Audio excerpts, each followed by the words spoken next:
Naging matapang si Annalyn na sumama sa operasyon ng Lolo Pepe niya at nangako sa sarili na ililigtas niya ang buhay ng Lolo Pepe para maituro nito kung sino ang mastermind sa pangingisnap at kung sino rin ang tumulak sa kanya sa bangin para mapanagot ni Annalyn kung sino ang may kasalanan na gumawa dito sa kanyang lolo.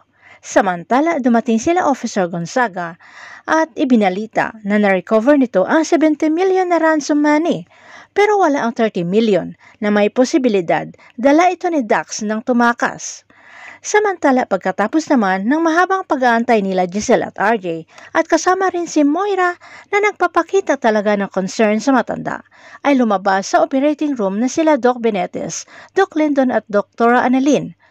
Nabunutan naman ng tinik ang magkapatid Giselle at RJ nang malamang nagtagumpay ang operasyon at ibinalita rin ni Annalyn na maalala pa rin ni Don Pepe ang mga nangyari sa kanya at ipinangako ni Annalyn at ni Giselle na pananagutin kung sino man ang kumidnap at nagtulak sa kay tatay niya Pepe. Sa sinabi ni Giselle ay umalma naman itong si Moira the Destroyer na sa galawan ay halatadong napaka-guilty. Pero nga, tanging si Don Pepe lamang ang inaantay na makapagsabi ng katotohanan.